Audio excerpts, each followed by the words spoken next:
सौतेली बहनें रंगापुर नाम के गांव में शालिनी नाम की एक औरत रहा करती थी।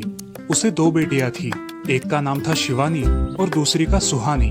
शिवानी जब छोटी थी तब उसकी माँ गुजर गई थी, जिसके कारण उसके पिता रघु ने दूसरी शादी कर ली, मगर उनका भी कुछ सालों में बीमारी की वजह से देहांत हो गया और इसी वजह से शिवानी के मन में उसकी माँ और बहन के प्रति प्रेम उत्पन्न नहीं हो पाया।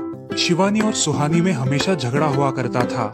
दोनों भी बहनें एक दूसरे से कभी प्यार से बात नहीं करती थी। शालिनी ये सब देख बड़ी चिंता में रहा करती थी। ऐसे ही एक दिन, शिवानी, सुहानी, चलो आ जाओ, खाना खा लो। हाँ माँ, आई। हाँ माँ, मैं भी आई। ऐसा कहकर दोनों बेटियां वहाँ आ जाती है और देखती है तो उनकी माँ ने उन दोनों के लिए गाजर का हलवा बनाया था। वो देख सुहानी और शिवानी बहुत खुश हो जाती है। माँ, तुमने ये हलवा मेरे लिए बनाया है, मुझे बहुत पसंद है। मुझे पता है कि मेरी दोनों बेटियों को हलवा कितना पसंद है, इसीलिए तो मैंने तुम दोनों के लिए हलवा बनाया है। और मेरे लिए माँ? अरे हाँ बेटी, मैंने तुम्हारे लिए भी बनाया है। चलो अब जल्दी से खा लो, तुम दोनों को कॉलेज भी तो जाना है ना। जी माँ, मैं ये कटोरी ले लूँ, मुझे जल्दी पहुँचना है कॉलेज में। हाँ ले लो। और सुहानी, तुम ये वाली कटोरी ले लो। जी माँ। दोनों भी हलवा खाती है और एक दूसरे की ओर बहुत गुस्से से देखकर वहाँ से चली जाती है। वो दोनों भी कॉलेज में एक साथ पढ़ा करती थी। फर्क सिर्फ इतना था कि शिवानी 3rd ईयर में थी और सुहानी 1st ईयर में। उन दोनों में 2 साल का अंतर था, फिर भी दोनों में हमेशा नोकझोंक हुआ करती थी, जैसे कि वो दोनों एक दूसरे की दुश्मन हो। ऐसे ही एक दिन, दीदी, मेरे कॉलेज की ट्रिप जाने वाली है, तुम्हारी भी ट्रिप जाने वाली है क्या? हाँ, मेरी भी जाने वाली है, मगर मेरा जाने का मन नहीं है। क्यों दीदी? क्योंकि वहाँ पे तुम हो। मुझे भी कोई शौक नहीं है तुम्हारे साथ आने का, मैंने ऐसे ही पूछ लिया। मैं जा रही हूँ। शिवानी और सुहानी एक दूसरे की ओर मुंह फेरकर वहाँ से चली जाती है। अगले दिन दोनों भी कॉलेज में जाती है। तब उनके टीचर उनसे पूछते हैं, शिवानी, तुम कॉलेज की ट्रिप में आने वाली हो? जी सर, मैं आने वाली हूँ। ठीक है, मैं तुम्हारा नाम लिखवा देता हूँ। जी सर। ऐसा बोलकर टीचर ट्रिप के लिए जाने वाले विद्यार्थियों की लिस्ट बना लेते हैं। घर आकर शिवानी और सुहानी ये बातें अपनी माँ को बताती है। सुहानी, शिवानी, तुम दोनों ट्रिप के लिए जा रही हो, मगर वहाँ जाके झगड़ा मत करना, नहीं तो ट्रिप पे जाने की कोई जरूरत नहीं है। नहीं माँ, हम झगड़ा नहीं करेंगे। हाँ माँ, हम झगड़ा नहीं करेंगे। तो फिर ठीक है, तुम दोनों जाओ। ये लो ट्रिप के लिए पैसे, और बाकी के ये तुम्हारे पास ही रखना। माँ, हम कल जाएंगे और 2 दिन के बाद वापस आएंगे। ठीक है, चलो अब सो जाते हैं, कल तुम दोनों को निकलना है। अब वो सब खाना खाकर सो जाती है। अगले ही दिन सुबह उठकर वो दोनों भी अपने अपने बस में बैठकर ट्रिप के लिए निकल जाती है और इधर शालिनी अपने काम में व्यस्त हो जाती है। ऐसे ही कुछ देर बाद शालिनी को शिवानी का फोन आता है। माँ, हम दोनों यहाँ ट्रिप की जगह पहुँच गए हैं। अच्छा बेटी, तुम दोनों ठीक हो ना? हाँ माँ, मैं रखती हूँ, हमें यहाँ अलग अलग स्पॉट देखने जाना है। ठीक है, और जब वक्त मिले तो फोन कर देना। हाँ माँ, अपना और सुहानी का ख्याल रखना। हाँ माँ। फोन रखने के बाद शिवानी और उसके क्लास के सारे दोस्त वहाँ की एक जगह देखने जाते हैं। सुहानी भी उसके क्लास के साथ एक दूसरी जगह देखने निकल जाती है।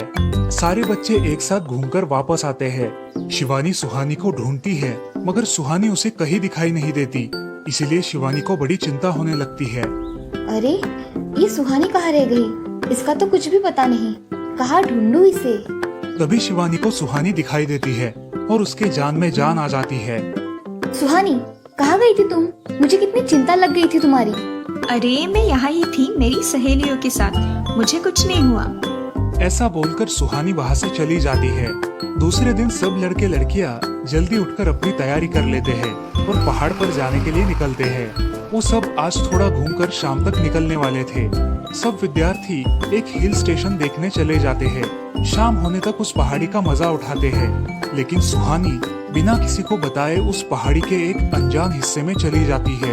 वहाँ का मनमोहक दृश्य देखते देखते गलती से उसका पैर फिसल जाता है और वो वहाँ से नीचे गिर जाती है। शाम हो जाने के कारण सभी विद्यार्थी वहाँ से निकलने लगते हैं और यहाँ सुहानी एक पेड़ के सहारे उस पहाड़ी की चोटी पर लटकी रहती है। शिवानी सभी विद्यार्थियों में अपनी बहन को ढूंढती है, लेकिन वो उसे कहीं नहीं मिलती। सुहानी को ढूंढते ढूंढते शिवानी वापस उसी पहाड़ी के पास आती है और उसे आवाज लगाती है। सुहानी, सुहानी कहाँ हो तुम? दीदी मैं यहाँ हूँ, बचाओ मुझे, मैं यहाँ हूँ। सुहानी की आवाज की ओर जाते ही उसे पता चलता है कि सुहानी पहाड़ी पर लटकी है। ये सब देखकर शिवानी बहुत घबरा जाती है। शिवानी अपनी पूरी ताकत लगाकर उसे ऊपर खींच लेती है। तुम यहाँ क्यों आई थी? अगर तुम्हें कुछ हो जाता तो मैं क्या करती? माँ को क्या जवाब देती? दीदी मेरा पैर फिसल कर मैं वहाँ गिर गई। मैंने बहुत आवाज दी मगर मेरी आवाज किसी ने नहीं सुनी। तुम ढूंढती हुई आई और मुझे बचा लिया। तुम दुनिया की बेस्ट दीदी हो। हाँ सुहानी, चलो अब घर जाने के लिए देर हो जाएगी, बस निकल जाएगी। सुहानी को ऊपर खींचते वक्त शिवानी के हाथ पर बहुत सारे जख्म हो गए थे, इसीलिए सुहानी अपनी ओढ़नी फाड़कर उसके हाथ पे बांध देती है और अब वो दोनों बस के पास चले जाते हैं।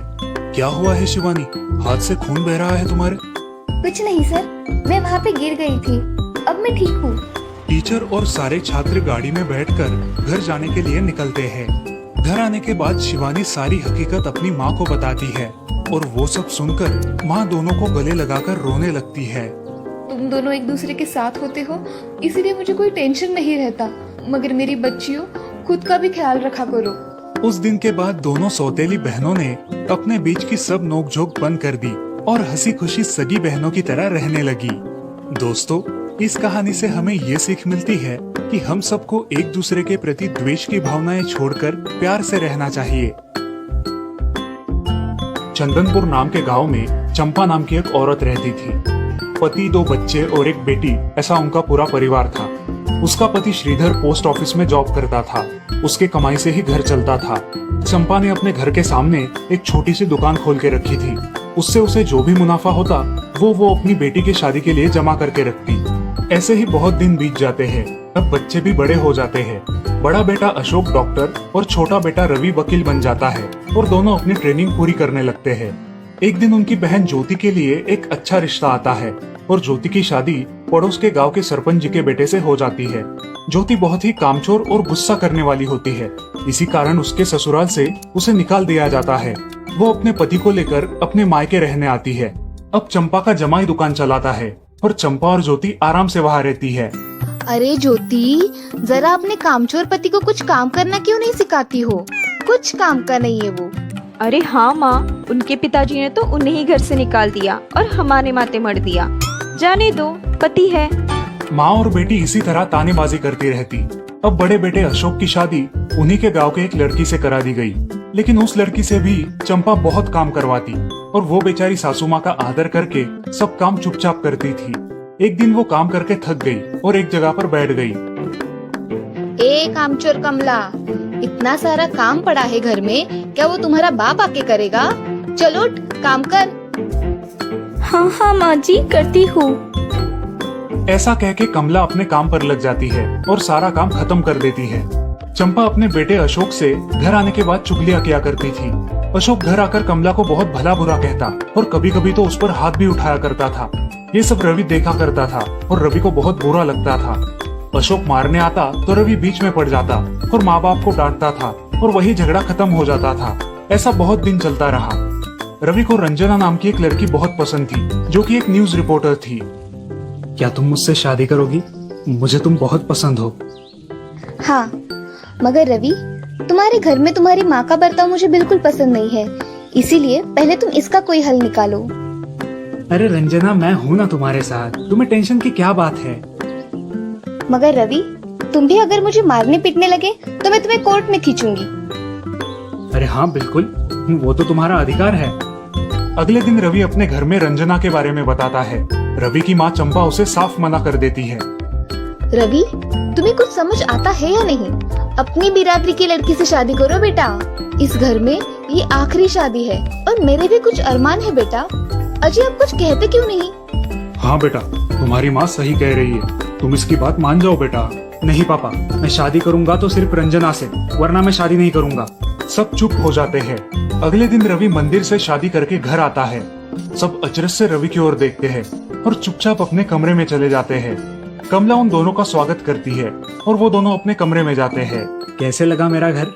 अच्छा है, मगर सब मिलजुल के रहे तो और भी अच्छा होगा। रंजना, तुम्हें मेरी माँ को सबक सिखाना होगा, तभी घर के सारे सदस्य ठीक हो जाएंगे। ठीक है रवि, जैसा तुम चाहो। अगले दिन रंजना अपने घर के मंदिर में पूजा करने जाती है। तभी रुको, मेरे भगवान के मंदिर में तुम मत आओ, जाओ यहाँ से। ये कहकर सास रंजना को वहाँ से भगा देती है और घर के किसी भी काम को करने से मना कर देती है। तब क्या माँ जी, आज से मैं इस घर की बहू हूँ। इस घर पे मेरा भी उतना ही अधिकार है जितना कि आपका। क्या बोल क्या रही हो? निकल जाओ मेरे घर से। खबरदार अगर हाथ भी लगाया तो। पता है ना, मैं न्यूज रिपोर्टर हूँ। रातों रात खबर छाप दूंगी और कोर्ट के चक्कर लगेंगे वो अलग, समझिए आप। सास चुपचाप देखने लगी और उसकी बेटी और ससुर भी देखते ही रह गए। रंजना ने कमला से कहा, दीदी मुझे आपसे काम है, आप मेरे कमरे में आइए। और हाँ, आज से खाना ज्योति दीदी आप बनाएंगी। अरे माँ, तुम कुछ बोल क्यों नहीं रही हो? ये मुझे काम करने को बोल रही है। अजी सुनते हो, चलो मेरी मदद करो। हाँ आता हूँ। ज्योति किचन का काम करने चली गई और सास बाहर का काम करने लगी। रंजना कमला को लेकर अपने कमरे में गई और उससे कहा, कमला दीदी आप कुछ कहते क्यों नहीं? आप चुपचाप सह लेती हो, उसका ये नतीजा है। अब देखो दीदी कैसे काम कर रही है। आप कुछ काम करती थी क्या शादी के पहले? नहीं रंजना, मगर अब घर से ही अपना खुद का कुछ व्यवसाय शुरू करने का सोच रही हूँ। बहुत अच्छे दीदी, अब आप किसी से मत डरिए, हम हैं आपके साथ। सच में किसी के साथ होने का कितना महत्व होता है। अब उसकी सासू माँ ही घर के सारे काम करने लगी थी और ज्योति को काम करवाने की वजह से ज्योति भी अपने ससुराल जाने की सोच रही थी। अजी, यहाँ तो काम वाली से भी ज्यादा बुरी हालत हमारी हो गई है। चलो हम हमारे घर चलते हैं, सब है हमारे यहाँ। अरे रे, आप कहाँ चली? अभी भी काम बाकी है। ज्योति का पति रंजना से धन्यवाद कहता है और ज्योति को लेकर अपने घर चला जाता है। अब सासू माँ एक दिन पूरा काम करके इतना थक जाती है कि उसके बदन में बहुत दर्द होने लगता है। तब दोनों बहू सास के पास चली आती है और एक बहू सास के पैर दबाती है तो दूसरी बहू सर दबाती है। सासू माँ उठकर रोने लगती है। मुझे माफ कर दो मेरी बेटियों, अब से कभी ये गलती नहीं होगी। सास को उसके किए पर पछतावा होता है और ये देखकर घर के सभी सदस्य बहुत खुश हो जाते हैं। रवि और रंजना भी बहुत खुश होते हैं।